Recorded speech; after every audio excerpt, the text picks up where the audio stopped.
Station पर सन्नाटा था। जोर जोर से हवाएं चल रही थी। तभी रेलवे स्टेशन पर एक ट्रेन आकर रुकती है, जिसमें कई सारे पैसेंजर अंदर बैठे होते हैं, लेकिन कोई भी आदमी उस ट्रेन से बाहर नहीं उतरता।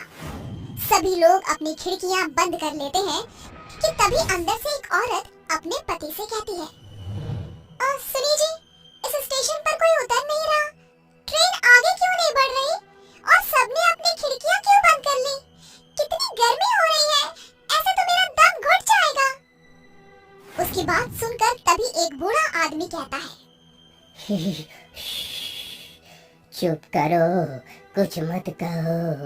अगर अपनी और हमारी जान की सलामती चाहते हो तो भगवान के लिए चुप रहो। वो दोनों चुड़ैल बाहर ही है अभी। तभी उनके आगे वाले वीआईपी डब्बे में एक परिवार होता है जो नैनीताल से अपने गांव सहारनपुर जा रहा होता है। लेकिन एक राघव नाम का लड़का, मैंने पहली बार किसी स्टेशन पर इतना सन्नाटा देखा है। राघव को वहाँ एक कूड़ा उठाने वाली और एक चाय बेचने वाली के अलावा और कोई नहीं दिखता। तभी उसके पास चाय वाली औरत आती है। चाय, गरम चाय वाली, चाय गरम, चाय वाली साहब, गर्मा गर्म चाय ले लो चाय। अरे सुनो, कितने की चाय है? साहब, केवल 10 रुपए की। ऐसी चाय आपने कहीं नहीं पी होगी। राघव अपनी खिड़की से हाथ निकालकर उस औरत से चाय लेने लगता है, लेकिन वो औरत राघव का हाथ पकड़ लेती है और देखते ही देखते वो एक भयानक चुड़ैल बन जाती है। चुड़ैल? भगवान, ये चुड़ैल कहाँ से आ गई? बचाओ! अरे मुझे कोई बचाओ! चुड़ैल राघव का हाथ काट देती है, जिसके बाद कूड़ा उठाने वाली चुड़ैल उसकी मुंडी काटकर अपने बोरे में डाल लेती है। नहीं छोड़ूंगी, किसी को भी नहीं छोड़ूंगी, सबके सब मरेंगे। राघव के चिल्लाने की आवाज सुनकर डब्बे के सभी लोग जाग जाते हैं और ट्रेन के सभी पैसेंजर बहुत डर जाते हैं। और ट्रेन के चलने के बाद वो बूढ़ा आदमी उस औरत को बताता है, ये कुछ महीने पहले की बात है। संबलपुर गांव से 2 बहनें रीता और सीता शहर जा रही होती हैं। वो दोनों ट्रेन में बैठ जाती हैं, जिसके बाद ट्रेन चलने लगती है।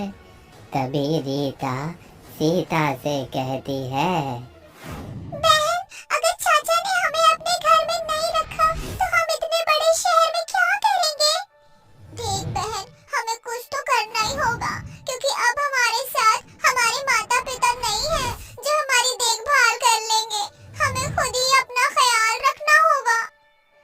उस स्टेशन पर एक कूड़ा उठाने वाला था और एक चाय बेचने वाला।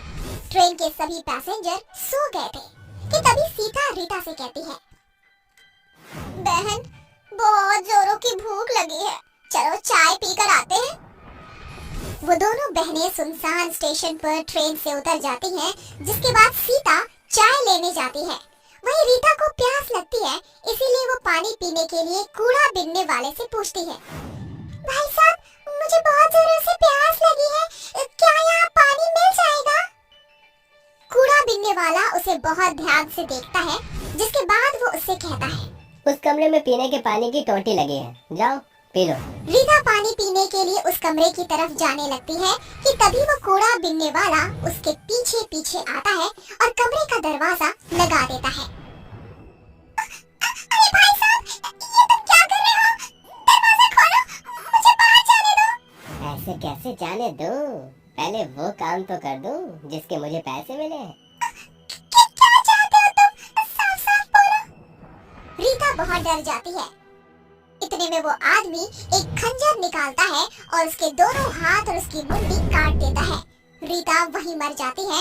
उसे मारने के बाद वो आदमी चाय वाले के पास जाता है। जब सीता कूड़े बिनने वाले के हाथ में खून से लथपथ खंजर देखती है तो वो डर जाती है, लेकिन तभी पीछे से चाय वाला उसका मुंह दबाकर उसे वहीं ले जाता है जहां उसने उसकी बहन रीता को मारा था। ये तुम क्या कर रहे हो? तुमने मेरी बहन को मार दिया। सीता कुछ कहती इससे पहले उस आदमी ने उसके दोनों हाथ और उसकी मुंडी काट दी। उस दिन दोनों बहनें मर जाती हैं।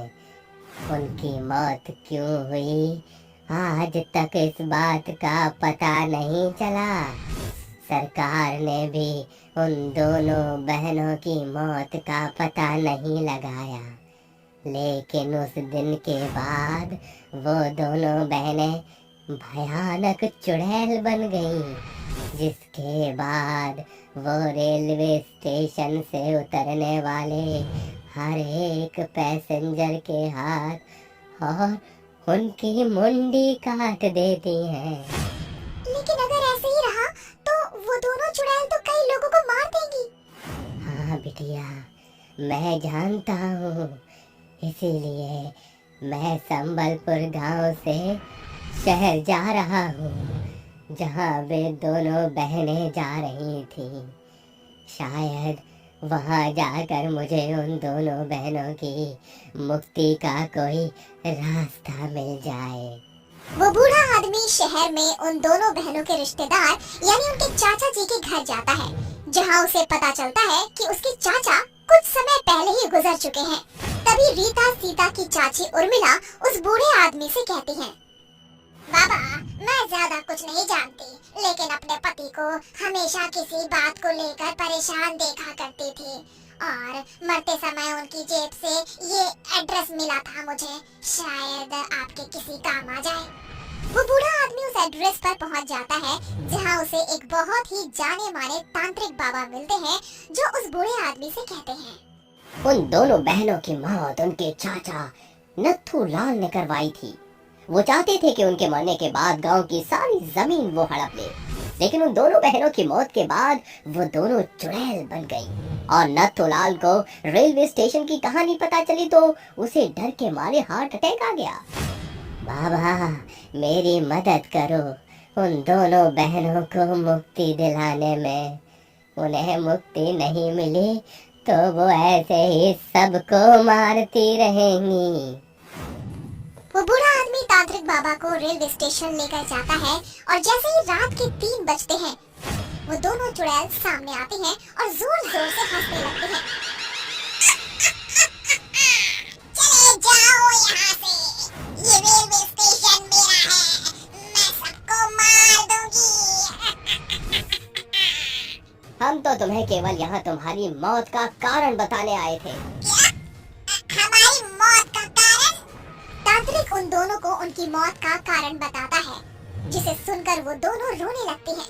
तभी तांत्रिक बाबा उसके चाचा नाथूलाल की आत्मा को बुलाते हैं और इसके बाद नाथूलाल गिड़गिड़ाते हुए दोनों चुड़ैलों से माफी मांगता है। बिटिया, हमका माफ कर दो, हमसे बहुत बड़ी गलती हो गई। मुझे अपनी गलती का बहुत पछतावा है। जैसे मैं इस दुनिया को छोड़कर चला गया हूँ, तुम भी मुक्त हो जाओ। ये सच बात है कि अक्सर अपने ही हमें धोखा देते हैं, लेकिन अब हमारा यहाँ रहना भी ठीक नहीं है। हम दोनों मुक्ति चाहते हैं। तभी तांत्रिक बाबा उन दोनों के ऊपर पवित्र जल छिड़क देता है, जिससे वो दोनों चुड़ैलें जलने लगती हैं और उन्हें मुक्ति मिल जाती है।